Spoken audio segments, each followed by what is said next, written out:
Hi, thank you for joining the S.J. Childs Show.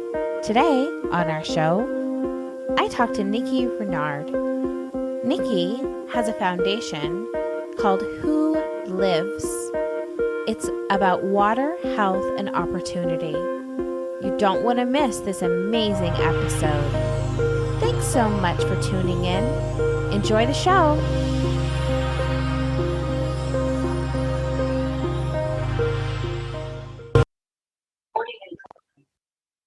Hi, and welcome to the S.J. Childs Show. I'm your host, S.J. Childs, and today I have Nicci Renouard. See, I did it wrong. Renouard. We just talked about it. I just told her I wouldn't do that, and I did. Or I told her I would do it, and I did. So at least I'm keeping my word. Yes, you are. It's like this, I don't know, brain freeze right at the second. You're like, don't mispronounce somebody's name. Smack. Oh, heavens. You know, I'm so excited to talk to you about your services, not even that, but the world changing things that you are doing. Guys, this is going to be a great episode. Amazing, inspiring, and please stick around. Make sure to support Nicci and her. Do you have a foundation? Is it? Yes, it's called WHOlives, WHOlives.org is where you can find us. Wonderful. WHOlives. And we're going to tell you all about that and get into the absolutely wonderful humanitarian businesses that they are doing. So without further ado, hi, Nicci. Thanks for being here. Hi, thank you, Sarah, for having me. Oh, I'm so glad. Yeah, we talked before, and the work you're doing is just so important, needed, and it's going to be really exciting to see how much you guys grow. I'm excited to see the future for you. Tell us a little bit about yourself and how this all got started. Absolutely. Well, my name is Nicci Renouard, and I live here in South Jordan, Utah. And how our nonprofit got started is really quite an inspiring story. And I think we have time to tell it. So do you mind? I'll just jump right in. Absolutely. Okay. So I'm a mother of 6 children, and I have 2 that came from Russia as well. So our family is truly big and truly blessed. And I have an oldest son in his late 40s, which I'm not going to tell you because that dates me. No, but we'll say yes, okay. But yes, and blessed with grandchildren too, 7 grandchildren. So that's my heart right there. But my oldest son was called to be a missionary. So he got called to Kenya and Tanzania in 2007 to 2009. And while he was in the country, there was a lot of strife going on. And this is the time when they wrote letters home. And I knew he was omitting quite a bit of information about the strife that was going on. There was a big civil unrest and a lot of fighting, a lot of killing. Scary for multiple bouts of malaria, things like that. So he came home and I said, you know what, we need to go back because I want to see what you've experienced. And so we went, my husband, myself, and we brought another son who was 17 at the time and spent a 3-week tour of Kenya and Tanzania. Wow. And while we were there, we were just shocked at the poverty. We've traveled throughout the world and we've seen poverty, but this poverty was different. This is water poverty. We just saw everybody carrying cans and buckets, jerry cans, and even kids going to school in the main city in Arusha had to bring water, had to carry water to school in a city where they should have piped water, that's clean to drink. And so we were taking it all in, and it really was kind of an emotional thing for us to see such extreme poverty and living conditions. And so we came home, we thought, you know what, we can do something. We can do some good. We're a middle-class family, we've got 2 working parents. And John, my husband, happened to read about a brick making machine that was being developed at the local university at BYU. And so he called the engineering department and inquired about the brick baking machine and left it at that. Well, 2.5 months went by, and John was in a deep sleep and just had this vivid dream. And it was strong enough that he remembered. He woke him up, got out of bed, and sketched something that he wasn't exactly sure what it was that he was sketching, because my husband is a finance major. He's not an engineer by any means. He was not thinking about water poverty per se, but just how we could help the people of Africa. Yeah. So the very next day, he got a call from the engineering capstone program that said, hey, your name is on our desk. Do you have a project we can work on?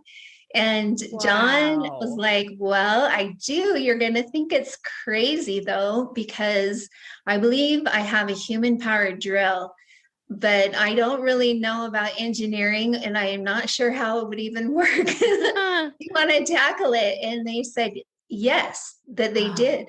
Yes. And so we had a whole semester go by, and these students, there's an awesome video on this, by the way. If you Google village drill in BYU, oh my gosh, it has well over 1 million views. But the students were drilling in their instructor's backyard. They were making all kinds of CAD drawings and everything. And it just wasn't coming together, and we were running out of time. And so John gave them a pep talk. He used to be a high school football coach. There we go. Come on, team. Pump it up. Or out, rather. We're out of time. And whatever. And they sent him an email after this big pep talk, and he opened the email and he just started crying, because it was his dream. It was the vision that he had seen. And it was drill, and he named it the village drill. And so we developed that first drill. We had it in our front yard, actually, and our neighbors came together. So I have such a caring neighborhood here in South Jordan. They just got their pennies and dimes. People were babysitting. We just heard about all of these acts of service they were doing to raise money to send the drill to Tanzania. Wow. Which they did. And then the BYU team went over with John. They tested it. Oh my gosh. And it worked. It drilled a borehole. And Sarah, let me show you. This is the first. Yes. Can you see it? That is so moving. Oh my gosh. Yes, from 2010. It's still drilling, which is crazy, because we've modified it for different times with more thrust and diamond bits now and all kinds of. Oh, wow. How exciting. You are truly a world changer. That's so inspiring. I'm so honored. Oh, thank you. Yeah. Well, it was not something we anticipated, not something we expected for our life. And in fact, when you start a nonprofit, it literally means no profit. And so I had a job for almost 10 years with the county in the library, because we have 6 children. Yeah, right. Can't give up that. But, the vision is there, and every year it gets bigger and bigger and bigger. And so this last year we did over 1,000 wells. So we're up to almost 9 million people with clean water now. No, that's just incredible. Yes, and I just looked at statistics today just for you, and we have 122 drill teams in 37 countries, with another 25 more drills ordered and being prepared as we speak. So there is work to be done. The listeners, if have family or just know of a place that could benefit from something like this, please get a hold of me or Nicci or WHOlives, definitely. Yes, absolutely. Oh, wow. Oh, what an incredible, incredible story. Tell us how that first time that you went over there with your 17-year-old, what was their take on it? And then, what is he doing now? Is he part of this? So no, so my oldest son is now an ER doctor. Oh, wow. He's busy then. Oh, He is wow. pretty busy. Yeah, and the 17-year-old graduated in psychology. Okay. Um, well, sociology, no, not psychology. Yeah, like mother. Yeah, right. Two different things there, Mom. His wife is a pharmacist, Okay. actually. So she is the medical in the medical field. And yeah, so they actually got a placement here at LDS Hospital. So they're moving back next month, Oh, which that's we're exciting. thrilled about. But yeah, but our 22-year-old son who is in the Utah National Guard, he is our full-time inventory control manager. Oh, So he great. does all of that, and maybe possibly a trip leader for our next July trip that's coming up. He's weighing it if he wants to take on that Wonderful. responsibility, but I think he Yeah. will. I think he Tell will. us about that trip. What's going to be happening? So what we have is called impact missions. And people are desirous to go to Africa. They're desirous to see a different way of life. You get kind of comfortable with what you know, and it's good to expand your horizons, and especially families like to go. They like to show their kids different cultures, different races, what they're doing.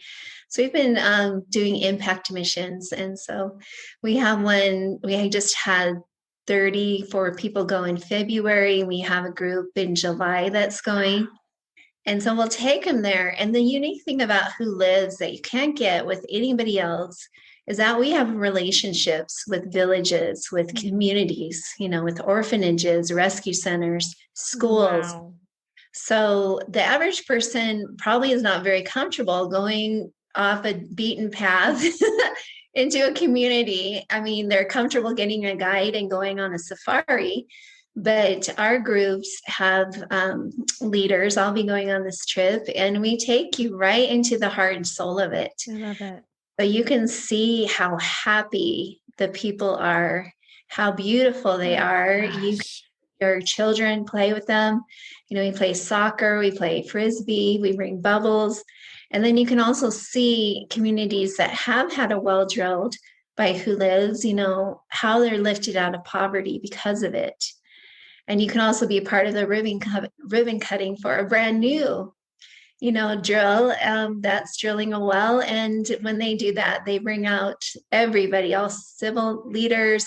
They're singing, they're dancing. I'm sure you've seen. Oh, it's so cool. I could play some clips. African music is just outstanding, and you can't help join in. So yeah, and it's a great affordable option for people to go, and most people say it's life-changing for them. I bet. It gives them a really positive outlook on life. And they come home and realize how truly abundant we have it here. So true, I'm sure. Yeah. Wow. Oh gosh, I've never taken a trip to Africa. Definitely something. I've never created a bucket list, so I won't use that cliche term, but life goal. Okay. Right. But yeah, I would love to be able to do those things as well. What do you think? How has this changed you as a person? Well, when my husband received an International Red Cross Hero Award and was out of town and could not receive it because the first 5 years, 6 years, he was traveling, more than half the year to establish our setups in different countries. And so I had to give this speech, and I was on a video that they presented and whatnot. And really, he's creating a legacy. He's creating a legacy for not only our children, our family, our grandchildren, but for everyone else. And what he's doing it's just mind-blowing, and working the nonprofit sector has its downfalls because it's hard work. It's just not traveling and, beaches or something. Beaches and cotton candy or whatever, it's not. It's a lot of personal stories that are really emotionally heart-tugging. And if you want to hear any, I can sure tell you. Oh, absolutely. Yeah, but for me personally, I had never envisioned having this aspect of my life, and I was talking to John, what's our exit plan? Do we have one? As we approach 60, we're like, well, I don't think we have an exit plan yet. I think this is our mission, in life. And I think that hopefully we'll just be at a point where other people can do the hard grunt work. There you go. And we can be more on a supervisory scale. Absolutely. Type of thing, but it's just something that is all consuming every day. Mm-hmm. There's not many of us. And so we all wear multiple hats. I bet. Oh, and that feeling. You have a cause, but then you have to have all the side aspects of it as well. The development, the marketing, the social media. There's so many different. My husband heard a quote or a speaker that was talking about entrepreneurship and saying how a true entrepreneur at heart, that they're showing up because they are on their email first thing when they wake up, they're on their email, and that's the last thing they look at in bed. And here I am. Oh yeah, that's me. Right. Oh my gosh. And it's like, how many, I said to him, he does home remodeling, and he doesn't have social media or an email address. And I'm like, oh my gosh, I don't even think about those things. And I'm like, I have 5 email addresses and, or like 3 that I always have to check. And then like all the social medias. And I mean, I'm not traveling to another country yet, but. Well, Sarah, get a passport. Get yourself a passport. That's just your window. There you go. Of opportunity right there to have a passport. So I love it. Yes, definitely. Well, that will be on my list to do. You had mentioned that you had some stories from some families and things. Tell us a couple, really ones that you really remember and stick with you.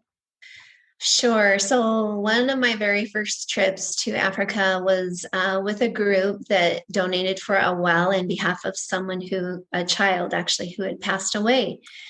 And we went to Kenya and to different communities and whatnot. And on a whim, we just got an idea that we needed to go out to this girls' school and see what happened to the well and if it was still working, what they were doing with it. So we drove 4 hours over really bumpy roads. It was difficult to get there. And we just showed up and they're like, oh, hello. Are you going to be staying for lunch? Kind of thing. And we said, well, this group brought you this water and we would like to see what you do with it. So they took us behind the school and walked us out. And as far as the eye could see, there was green vegetables growing. They had used their water to grow 10 acres of the most outstanding onions, tomatoes, peppers that you could see as far as the sea. It was fantastic. And so we were just thrilled, and it was emotional for all of us because that was our first really close up and personal experience with what the water can do. And then when we got into the classrooms, we like to bring science experiments and things for the schools because we feel like we can teach each other. We're not saviors. We're just people just like them. And so we have science experiments, show them and whatever. And then the girls were talking to us, and I actually got them on a film. We have this on our YouTube page.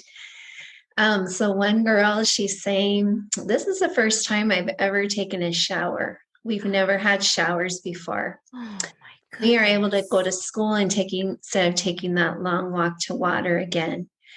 And also what she didn't say, but what we know is she's able to stay in school full time because their monthly periods are times when they have to sit, on newspapers or a pile of dirt or whatnot. They can't be in the classroom because it's really taboo and they consider it unclean.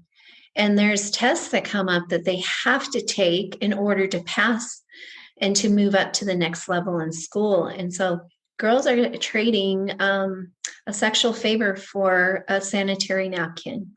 It's a common fact. It happens. And these girls now with the clean water, they're able to rinse out their reusable things with the clean water, keep themselves clean, go to their school.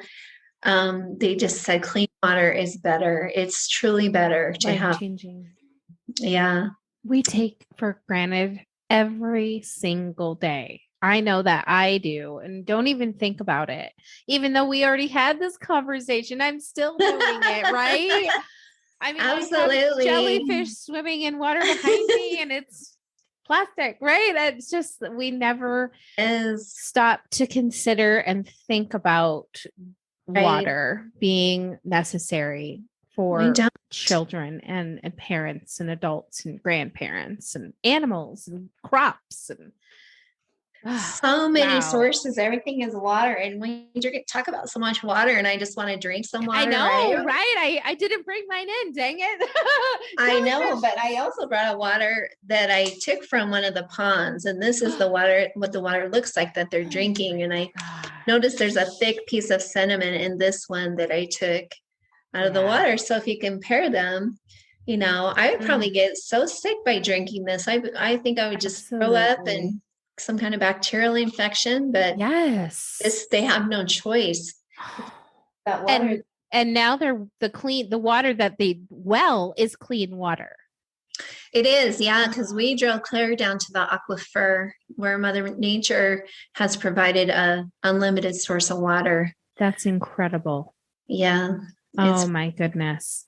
It's pretty Nicci, cool. What you and John are doing is with all of the arms I could wrap around you both, right? I'm doing that. This is such an inspiring story. I really hope that I can support in some way. I know that you do, like you were just saying, feminine hygiene products and do services for those too. So anyone that's listening and you'd like to donate to WHOlives, please let them know so that we can be a part of that community that helps these wonderful humans to have a more humane experience.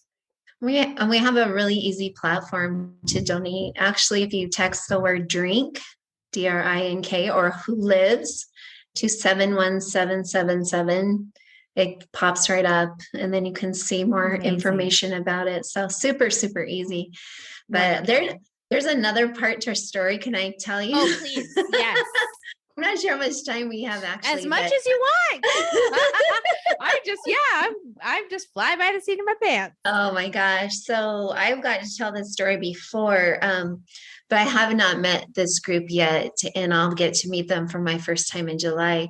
But last summer in an August group, they came in contact with the director, her name's Gladwell, of a rescue center. And it used to be called I Can Fly Rescue Center, and now it's called Hope for Girls. And they had 75 girls at that time that were rescued basically from abandonment, from HIV/AIDS, from the FGM. I hope you know what that is. I don't actually. I don't know if you say it, I might, right? Can I say it? I know. Female genital mutilation. Oh, isn't that just heartbreaking? I didn't know the acronym for it, but yes, I am aware of that in our world, unfortunately. Happening to this day. Some had been, anyways, just incest, all kinds of things. So these were girls that were really pretty much trodden down, and they were walking more than 3 miles to get their water. And the water source was so far away and so isolated that the predators, both crocodiles, hippos, animal predators, but human predators, were also lying in wait for them. And these girls were just beautiful. So our impact mission, they got to see them, meet them. We drilled a well for them, and they said that doesn't happen anymore. They don't have any more problems because they have clean water. Oh my God. So our February group went there and worked alongside with them. We built a chicken house. Oh, great. And provided chickens for selling and also for protein. Yeah. They had already planted almost an acre of crops. They had electricity. Someone on our trip donated Wow. 2 sewing machines to them so they could sew their Oh my own gosh. uniforms and underwear. And Yeah. they planted 40 trees, because I mean, once you have Oh water, my you can gosh. have those projects. You can Yeah. have tilapia farms and beehives and raise chickens and so many things because the clean water supports all of that. Jeez. I don't know. I mean, when they visit them and they hold their babies and they just say it is such a spiritual experience that they can't even describe it. So I'm looking forward to meeting Yeah. Gladwell, those beautiful girls in Oh, July when we go oh, back just to see how they're absolutely. doing because now we're like friends, Yeah. and it's It's but there's amazing. other groups that we come to as well. But our model though is different for most nonprofits, most charities. So there's so many people with huge, huge hearts, and they're like, I just want to do something. I just want to send my shoes to Africa, or I just want to send school kids, or and I'm not putting anybody else down. I'm really not. But our model is to teach them to be self-reliant. Mm. We want to elevate Do them with, not out for. of poverty. We want to Yep. lift them up. And that is by showing them how they can afford their own well. Yeah. They will receive an interest-free loan from us for about a year.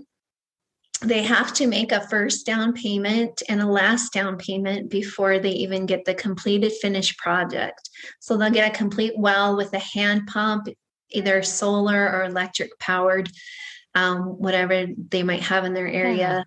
And then these communities pay it back. And the reason for that, why we don't just give it and why we never put a plaque on it, this is donated by the Yeah. Rotary, whatever. And I'm not knocking Rotary because they've done some amazing projects as well with us. But it's because we want them to own it themselves. And so if it breaks or something needs fixed, they know how to do it. We train them. Yeah. Other villages will have jealousies. Who did you talk to? We want to talk to them. Mm. We bought this ourselves. We own this ourselves. So smart. And we just did the numbers again for Empowering. March. Yes, we have Yeah. 100% of our loans are being paid back. Oh my The gosh. numbers in March. And because they're being paid back, we can roll them into more communities. More communities Yeah. can keep getting wells and it's such a different model than the average person can understand. But honestly, when you own something, I mean, could you imagine driving around in a vehicle plastered with like Pizza Hut all over it? Right. I mean, would you want to fix it? Yeah, No. right. This is your car. You You got a dent? exactly. This is a company car. Yeah. Well, I shouldn't say that, but I know you understand where I'm Yeah, going with this, but absolutely. it's called the community funded program. And I wrote it up recently. We actually won a World Water Challenge in Wow. Korea because of this model. And that was a real honor to win the challenge, but it just shows that it's a good model. Yeah, It's a to help others help themselves. absolutely. I mean, just such valuable information for other nonprofits and what great advice. Definitely. That's a really great system because I mean, I completely think that they are so much better off being self aware, self empowered, like you said, being able to fix it because what are you going to do? Just drop your luggage in South Jordan and fly to Kenya for the afternoon to fix something, right? Right. We're not. They're going to go back to their original water source and drink it. We've seen so many derelict wells. So many have locks on them or fences around them, or people are charging exorbitant prices selling water for them. But man, once you own something, you're going to protect it and you're going to take care of it. And yeah, it's really awesome. We've been getting all pictures from the different groups. We're really active in Kenya and Uganda right now. They're like our key countries. Okay. And so Wow. Any other big projects you have coming up? Well, yeah, we have a whiteboard over here I can show you that's outline how we're going to solve the world's water crisis. Yeah, right? We're Oh, looking for some great people to join our team, actually. Right now, there's just 3 of us, and then we have our wow. about 5 in-country people, all natives that we contract with. We pay them to drill the wells, and with COVID, they became very self-sufficient and independent, which we totally wanted. Yeah. So now we're looking for more people to join our team here in Utah. Looking for Okay. fundraisers. We're looking for Yes. someone who wants to live in Uganda for a year and oversee all of our Oh, projects wow. there. We're looking for people to help with different programs that we do. Yeah, That's it's so a lot. good. I mean, I have so many different things to help me along, right? Yeah. Salesforce, MailChimp, Asana, mobile Thank like goodness for jump all the into the apps, world of right? business. Yeah. Oh my It's just gosh. crazy, It but is. It yeah, is so crazy. we have the funding now to be able to do it and to solve it. And Yeah. yeah, so we're just going to grow out of our basement world headquarters here. There you go. Oh, keep up the good work. You guys are Thank doing you. amazing, just humanly services. Just I can't even start to imagine what that first like drop of water looks like, and like overwhelming. I'm sure it's just Yes, overwhelming it of is. emotions. So, what an incredible journey that you're on. And I'm so, so proud of you and so honored to be able to share this. Oh, Thank you so much. Before we go, tell okay. us your website and all the places that we can find you. Sure. So the website is Who Lives, and who's an acronym for Water, Health, and Opportunity. So Okay. WHOlives, Water, Health, and Opportunity, wholives.org. You can see we actually have projects that we're working on currently. If something touches your heart and you want to Oh, great. for that. We also are in social media, very active. We're in LinkedIn, Twitter, Instagram, Facebook. You can find us there. We are having a big ride for clean water coming up in June Ooh, 11th. And it's okay. a motorcycle ride. So if you know any motorcycle enthusiasts, it's our Great. 7th annual, totally sponsored by others. So you get a fantastic lunch, a fantastic ride, new friends, raffle prizes. Last year, 1 in 3 people got a prize. It was Oh, how fun. yeah, Oh, you that's can go on an great. impact mission trip with us if you want Oh, to save man. up your pennies. And Yeah. we're just out there. But and also go to our YouTube page, because Yeah. I mean our videos are like short. Like I just posted babies spinning our village drill. So our February trip have all these babies in their arms, and they're all turning the wheel, spinning the wheel, and it's Oh, the cutest wow. thing. If a family can do it, right? Right. That's right. Yeah. Oh, that's Yeah. so neat. Thank you Thank so, you. so much, Nikki. It's been a You. pleasure. And we'll definitely be in touch. Okay. Thank you. Talk soon. Hi, and thanks for joining the SJ Child Show. The SJ Child Show brings value to families through education and resources. But the SJ Child Show isn't just about me, it's about us as a community. Join me as we help educate and support our community, help bring kindness and love and inclusion to all. Thank you so much for taking the time to listen and watch. I really appreciate all the support from all of the viewers and listeners, and I just want to let you know I want you to join me on this journey. Come and follow my social media, and let's do this together. Enjoy the show.